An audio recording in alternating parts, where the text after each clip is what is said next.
نحمده ونصلي ونسلم على رسوله الكريم اما بعد فاعوذ بالله من الشيطان الرجيم بسم الله الرحمن الرحيم لقد رضي الله عن المؤمنين إذ يبايعونك تحت الشجرة فعلم ما في قلوبهم فأنزل السكينة عليهم وأثابهم فتحا قريبا ومغانم كثيرة يأخذونها وكان الله عزيزا حكيما صدق الله العظيم وصدق رسوله النبي الكريم ونحن على ذلك لمن الشاهدين والشاكرين والحمد لله رب العالمین۔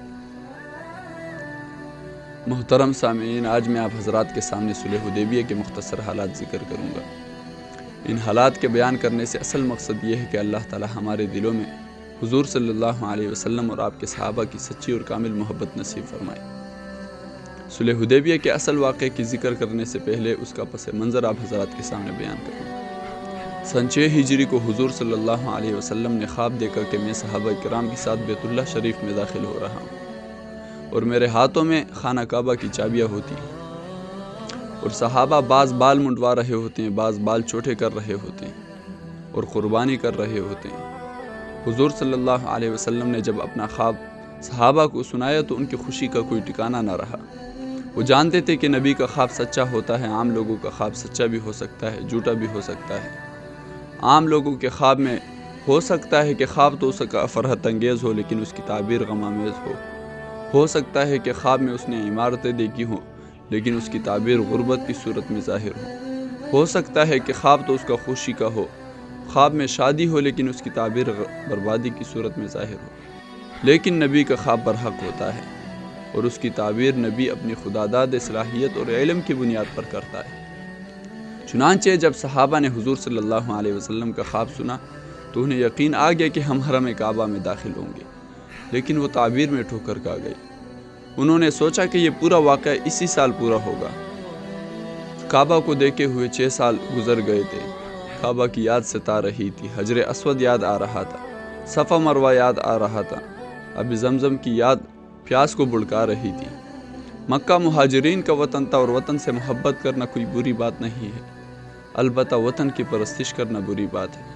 اور یہ تو کوئی عام وطن نہیں تھا، یہ تو وہ مکہ تھا جس کی قسم اللہ رب العزت نے اپنی مقدس کتاب میں اٹھائی ہے، جس کی فضا میں سیدنا ابراہیم اور سیدنا اسماعیل علیہ السلام اور لاکھوں علماء صلحاء اتقیاء ان کی دعائیں آج تک بھی گونج رہی ہیں اور قیامت تک انشاءاللہ تعالی یہ دعائیں گونجتی رہیں گی۔ چنانچہ صحابہ نے حضور صلی اللہ علیہ وسلم کے خواب پر یقین کرتے ہوئے انہوں نے عمرے کی تیاری شروع کر دی۔ عمرے کی تیاری انہوں نے شروع کر دی۔ ایک عجیب بات ذہن میں آئی ہے، وہ کہے بغیر آگے نہیں جا سکتا۔ وہ یہ کہ صحابہ کے ایمان کا حال یہ تھا کہ وہ نبی کے خوابوں پر بھی یقین رکھتے تھے، اور ہمارا یہ حال ہے کہ حالت بیداری میں بھی نبی کریم صلی اللہ علیہ وسلم کی زبان مبارک سے نکلے ہوئے ارشادات پر بھی ہم کامل یقین نہیں رکھتے۔ اور ایک اور بات بھی کہہ دوں کہ کسی کے ذہن میں کہیں یہ سوال نہ آئے کہ اللہ تعالیٰ نے اپنے نبی کو یہ کیوں نہیں بتا دیا کہ عمرہ اس سال نہیں ہوگا، تاکہ حضور صلی اللہ علیہ وسلم اور صحابہ سفر کی مشقت سے بچ جاتے۔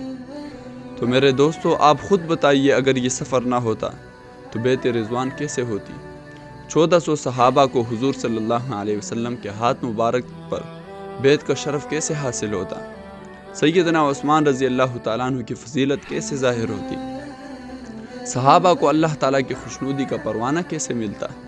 دنیا کے سامنے صحابہ کی جنگ نثاری کا اندازہ کیسے ہوتا؟ صلح حدیبیہ کیسے ہوتی؟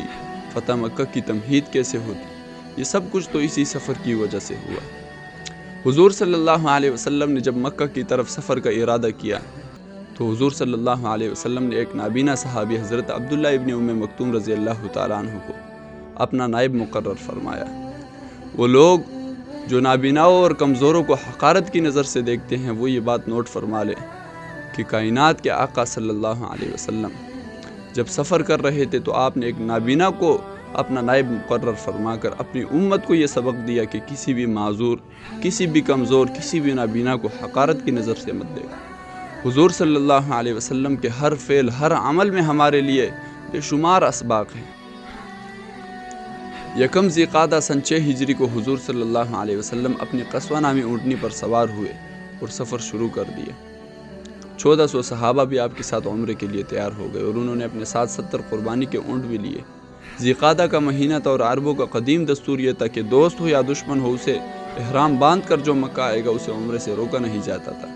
آج پہلی مرتبہ قریش نے اپنی قدیمی دستور کی خلاف ورزی کر کے دارالندوہ میں جمع ہوئے اور انہوں نے قسم کھائی کہ ہم مسلمانوں کو مکہ میں داخل ہونے نہیں دیں گے۔ انہوں نے اپنے خیالی منصوبے کے مطابق 8000 جانباز بھی مسلمانوں کے مقابلے کے لیے تیار کیے، لیکن چونکہ حضور صلی اللہ علیہ وسلم کا ارادہ جنگ کا نہیں تھا، اس لیے آپ نے جان بوجھ کر ایسا راستہ اختیار فرمایا کہ جس میں ٹکراؤ کا کوئی امکان ہی نہیں تھا۔ چنانچہ چلتے چلتے حدیبیہ تک جب پہنچے، مسلمانوں نے مکہ کی جانب مڑنا چاہا تو اونٹنی وہیں پر بیٹھ گئی، تو انہوں نے اونٹنی کو ہنکانے کی بڑی کوشش کی لیکن وہ بھی اڑ گئی۔ وہ اونٹنی اٹھے ہی نہ، صحابہ نے شور مچا دیا کہ اونٹنی تک کر بیٹھ گئی ہے۔ حضور صلی اللہ علیہ وسلم نے فرمایا کہ اونٹنی تک کر نہیں بیٹھی بلکہ اسے اس ذات نے روک دیا ہے جس نے اصحاب فیل کو روک دیا تھا، اور پھر فرمایا کہ قسم ہے اس ذات کی جس کے قبضے میں میری جان ہے، کفار قریش مجھ سے جو بھی مطالبہ کریں گے اگر وہ اللہ تعالیٰ کی حرام کردہ اشیاء میں سے نہیں ہوگی تو میں اسے پورا کروں گا۔ چنانچہ حدیبیہ میں ہی پڑاؤ ڈال دیا اور کفار مکہ تک یہ بات پہنچا دی کہ ہم عمرے کی نیت سے آئے ہیں، جنگ ہمارا مقصد نہیں ہے۔ چنانچہ بنو ثقیف کا سردار عروہ بن مسعود جو کہ ابو سفیان رضی اللہ تعالیٰ عنہ کا داماد بھی تھا، وہ حالات کے معائنے کے لیے آیا۔ مسلمانوں کی کیمپ میں جب پہنچا اس نے مسلمانوں کو دیکھا کہ مسلمان احرام باندھے ہوئے ہیں اور قربانی کے جانور ادھر ادھر پھر رہے ہیں، تو اسے یقین آ گیا کہ مسلمان عمرے کے لیے آئے ہیں، جنگ کے لیے نہیں آئے، اور یہی یقین اس نے قریش کو بھی دلانے کی کوشش کی، اور ساتھ ہی ساتھ اس نے بتایا کہ دیکھو میں نے قیصر کا دربار بھی دیکھا ہے، میں نے کسریٰ کی شان و شوکت بھی دیکھی ہے، میں نے نجاشی کا روب داب بھی دیکھا ہے، لیکن میں سچ کہتا ہوں کہ محمد کے دربار کی بات ہی کچھ اور ہے۔ میں نے وہاں پر جو ادب اور احترام کے حالات منظر دیکھے ہیں اس کی مثال کہیں نہیں ملتی۔ گویا عروہ نے تسلیم کر لیا کہ محمد اس مادی دنیا کے صرف بادشاہ نہیں بلکہ روحانی دنیا کے پیشوا ہے، اور اپنے لوگوں کو یہ مشورہ دیا کہ محمد کی پیشکش انصاف پر مبنی ہے، لہٰذا اسے قبول کر لینا چاہیے۔ اب حضور صلی اللہ علیہ وسلم نے فیصلہ فرمایا کہ مسلمانوں کا موقف بتانے کے لیے ایک سفیر مکہ روانہ کیا جائے جو قریش کے سرداروں سے مذاکرات کرے۔ حضور صلی اللہ علیہ وسلم نے حضرت عثمان رضی اللہ تعالیٰ عنہ کو منتخب کیا، اور حضرت عثمان رضی اللہ تعالیٰ عنہ حضور صلی اللہ علیہ وسلم کے حکم کی تعمیل میں مکہ روانہ ہوئے۔ بعض صحابہ تھے جنہیں سیدنا عثمان رضی اللہ تعالیٰ عنہ پر بڑا رشک آیا اور حضور صلی اللہ علیہ وسلم سے عرض کیا کہ حضور عثمان بڑے خوش نصیب ہے کیونکہ انہیں سب سے پہلے طواف کعبہ کا شرف حاصل ہو رہا ہے۔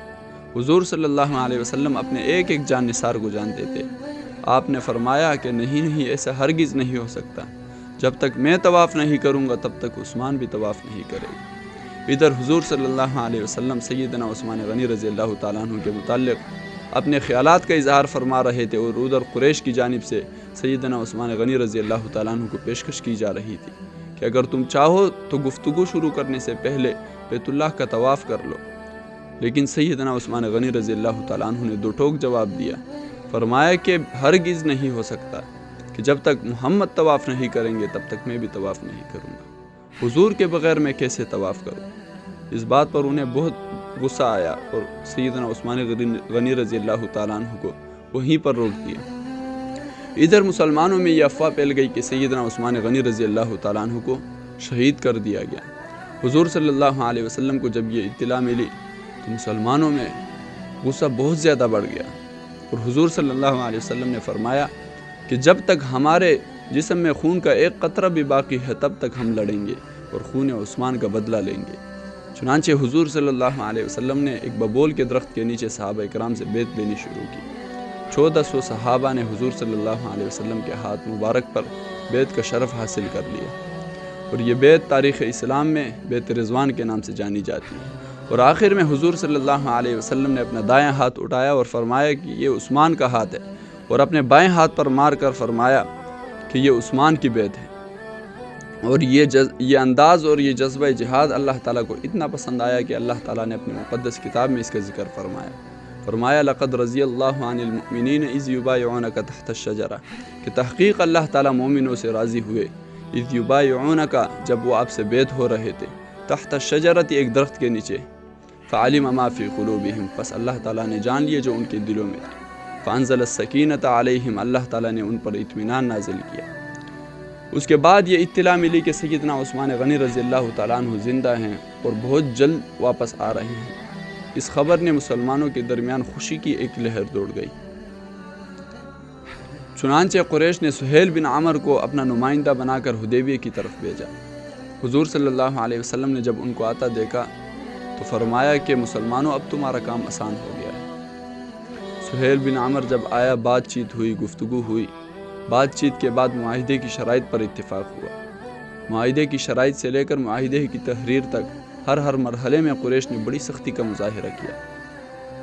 مسلمانوں کو بڑا غصہ آیا، لیکن چونکہ حضور صلی اللہ علیہ وسلم نے قسم کھائی تھی کہ کفار قریش مجھ سے جو بھی مطالبہ کریں گے، اگر وہ اللہ تعالیٰ کے حرام کردہ اشیاء میں سے نہیں ہوگی تو میں اسے قبول کروں گا، اس لیے حضور صلی اللہ علیہ وسلم نے خود بھی انتہائی صبر و تحمل سے کام لیا اور صحابہ کے جذبات کو بھی قابو میں رکھا۔ آپ خود اندازہ لگائیے کہ ان کے معاہدے کی ایک شق یہ تھی کہ مسلمان عمرہ کیے بغیر واپس چلے جائیں۔ حضور صلی اللہ علیہ وسلم نے قبول کر لیا۔ دوسری شق یہ تھی کہ 10 سال تک ہمارے اور تمہارے درمیان کوئی جنگ نہیں ہوگی۔ تیسری شق یہ تھی کہ اگر کوئی مشرک مسلمان ہو کر تمہارے پاس آئے گا تم اسے واپس کرنے کے پابند ہوگے، لیکن اگر کوئی مسلمان مرتد ہو کر ہمارے پاس آ جائے تو ہم اسے واپس کرنے کے پابند نہیں ہوں۔ حضور صلی اللہ علیہ وسلم نے اسے بھی قبول کر لیا۔ چنانچہ جب معاہدہ لکھ رہے تھے، حضرت علی رضی اللہ تعالیٰ عنہ نے شروع میں بسم اللہ الرحمن الرحیم لکھا تو سہیل بن عمر نے اس پر بھی اعتراض کیا کہ ہم کسی رحمان اور رحیم کو نہیں مانتے۔ تو پھر حضرت علی رضی اللہ تعالیٰ عنہ نے وہ الفاظ کاٹ دیے۔ پھر جب من محمد رسول اللہ لکھا تو اس پر بھی سہیل نے اعتراض کیا کہ ہم کسی رسول اللہ کو نہیں مانتے، اگر ہم رسول اللہ کو مانتے ہوتے تو آج ہمارے درمیان یہ اختلافات نہ ہوتے۔ حضور صلی اللہ علیہ وسلم نے فرمایا کہ رسول اللہ کے الفاظ کاٹ دو۔ حضرت علی رضی اللہ تعالیٰ عنہ نے عرض کیا کہ اللہ کے رسول، یہ مجھ سے نہیں ہوگا۔ بظاہر تو یہ نافرمانی تھی، لیکن ایسی نافرمانی جس پر ہزاروں فرما برداریاں بھی قربان کی جا سکتی۔ حضور صلی اللہ علیہ وسلم نے خود رسول اللہ کے الفاظ کاٹ دیے اور پھر محمد ابن عبداللہ لکھا۔ چنانچہ سہیل اور ان کے لوگوں نے بڑی سختی کا مظاہرہ کیا اور اس کے مقابلے میں حضور صلی اللہ علیہ وسلم نے انتہائی صبر اور تحمل سے کام لیا اور اپنی امت کو یہ سبق دیا کہ ہر وقت اور ہر جگہ جوش ہی ضروری نہیں ہوتا، بلکہ بعض مقامات ایسے ہوتے ہیں جہاں پر ہوش سے کام لینا پڑتا ہے، اور جو شخص ہر وقت جلاؤ گیراؤ اور مار داڑ کی بات کرتا ہے انہیں اکثر بعد میں پچھتانا پڑتا ہے۔ حضور صلی اللہ علیہ وسلم نے جو معاہدہ کیا تھا وہ تو بظاہر یوں لگتا تھا جیسے کہ کوئی دباؤ میں معاہدہ کیا ہو، لیکن بعد کے مورخین اور تجزیہ نگاروں نے تسلیم کیا کہ صلح حدیبیہ حضور صلی اللہ علیہ وسلم کی خارجی سیاست کا شاہکار تھا، اس لیے کہ یہ پہلا موقع تھا جب قریش نے مسلمانوں کو برابر کی طاقت تسلیم کرتے ہوئے ان سے مذاکرات کیے اور 10 سال تک جنگ نہ کرنے کا معاہدہ کیا۔ چنانچہ ابھی معاہدہ لکھا ہی جا رہا تھا کہ سہیل بن عمر کے صاحبزادے حضرت ابو جندل رضی اللہ تعالیٰ عنہ مسلمان ہو کر زخموں سے چور چور، زنجیروں سے جکڑے ہوئے گرتے پڑتے حدیبیہ میں پہنچے اور قبول اسلام ہی کے جرم میں ان پر ظلم و ستم کے پہاڑ ڈائے جا رہے تھے اور وہ مسلمانوں کی پناہ لینا چاہتے تھے۔ سہیل نے جب انہیں دیکھا تو اس کا چہرہ سرخ ہو گیا اور کہنے لگے کہ اے محمد، تم اسے پناہ نہیں دے سکتے، اس لیے کہ ہمارے اور تمہارے درمیان معاہدہ ہو چکا ہے، لہٰذا اگر تم نے اسے پناہ دی تو ہمارے اور تمہارے درمیان جو معاہدہ ہوا ہے وہ ختم سمجھو۔ یہ مسلمانوں کے لیے بہت بڑا امتحان تھا۔ ایک طرف مسلمان بھائی حضرت ابو جندل توق اور سلاسل میں جکڑے ہوئے، ان کا زخمی جسم ان کی فریاد کرتی ہوئی زبان تھی اور بار بار پکار کر کہہ رہے تھے کہ مسلمانوں میں تمہارا مسلمان بھائی ہو، مجھے کیوں واپس ان درندوں کے حوالے کر رہے ہیں۔ حضور صلی اللہ علیہ وسلم جو ایک جانور پر بھی ظلم کو برداشت نہیں کر سکتے تھے، تو جب آپ نے اپنے سچے چاہنے والے حضرت ابو جندل کو ان کے حوالے کیا ہوگا تو آپ پر کیا گزری ہوگی۔ لیکن حضور صلی اللہ علیہ وسلم نے انتہائی صبر اور تحمل سے کام لیا اور حضرت ابو جندل رضی اللہ تعالیٰ عنہ کو ان کے حوالے کیا، کیونکہ معاہدہ ہو چکا تھا۔ معاہدے میں یہ لکھا ہوا تھا کہ اگر کوئی مشرک مسلمان ہو کر آئے گا تو اسے مسلمان واپس کرنے کے پابند ہوں گے۔ حضور صلی اللہ علیہ وسلم اگر ان کو روکنے پر اڑ جاتے تو بعد میں حضور صلی اللہ علیہ وسلم پر یہ الزام بھی لگایا جاتا ہے کہ حضور صلی اللہ علیہ وسلم نے معاہدے کی خلاف ورزی کی۔ حضور صلی اللہ علیہ وسلم نے ابو جندل کو ان کے حوالے کر دیا حضرت ابو جندل کو جاتا دیکھ کر مسلمانوں کی آنکھوں میں آنسو جاری تھے، لیکن وہ سارے خاموش بیٹھے تھے۔ حضرت عمر رضی اللہ تعالیٰ عنہ سے برداشت نہ ہوا اور سر جھکائے ہوئے حضور صلی اللہ علیہ وسلم کے پاس آئے اور عرض کیا کہ اللہ کے رسول، کیا آپ نبی برحق نہیں ہیں؟ حضور صلی اللہ علیہ وسلم نے فرمایا کہ میں نبی برحق ہوں۔ پھر عرض کیا کہ اللہ کے رسول، کیا ہم حق پر نہیں ہیں؟ حضور صلی اللہ علیہ وسلم نے فرمایا کہ ہم حق پر ہیں۔ پھر عرض کیا کہ اللہ کے رسول، پھر ہم یہ ذلت آمیز معاہدہ کیوں قبول کر رہے ہیں؟ حضور صلی اللہ علیہ وسلم نے فرمایا کہ عمر، میں اللہ کا رسول ہوں، میں وہی کرتا ہوں جو مجھے اللہ کا حکم ہوتا ہے، اور میرے ہر کام میں خیر ہوتی ہے، میرا کوئی عمل ضائع نہیں جاتا۔ چنانچہ جب معاہدہ ہو گیا، گواہوں کے دستخط ہو گئے، تو حضور صلی اللہ علیہ وسلم نے صحابہ سے فرمایا کہ بال منڈواؤ، قربانی کرو اور احرام کھول دو۔ صحابہ کرام پر حزن و ملال کی کچھ ایسی کیفیت طاری تھی کہ ایک بھی نہ اٹھا۔ دوسری بار اعلان کیا گیا، پھر بھی کوئی نہیں اٹھا۔ تیسری بار اعلان کیا گیا، پھر بھی کوئی نہیں اٹھا۔ صحابہ سمجھے کہ شاید یہ حکم منسوخ ہو جائے اور ہمیں عمرے کی اجازت مل جائے۔ عمرہ کیے بغیر واپس جانا ان کی سمجھ میں نہیں آ رہا تھا، اس لیے کہ مکہ کی تاریخ یہ بتا رہی تھی کہ دوست ہو یا دشمن ہو، اسے عمرے سے روکا نہیں جاتا تھا۔ آج پہلی مرتبہ قریش نے مکہ کی تاریخ کی خلاف ورزی کی۔ مسلمانوں پر ایک تو عمرہ کیے بغیر واپس جانے کا غم تھا، اور دوسرا جو معاہدے میں ذلت آمیز بڑے سخت شرائط رکھے گئے تھے، اس کا بھی انہیں بڑا غم تھا۔ اس لیے حضور صلی اللہ علیہ وسلم کے ارشاد کے باوجود ایک بھی نہیں اٹھا۔ وہ صحابہ جو حکم تعمیل میں اپنے گردنیں کٹوانے کے لیے تیار تھے، آج وہ بال کٹوانے سے ہچکچا رہے تھے۔ چنانچہ حضور صلی اللہ علیہ وسلم کے چہرے پر افسردگی چھا گئی۔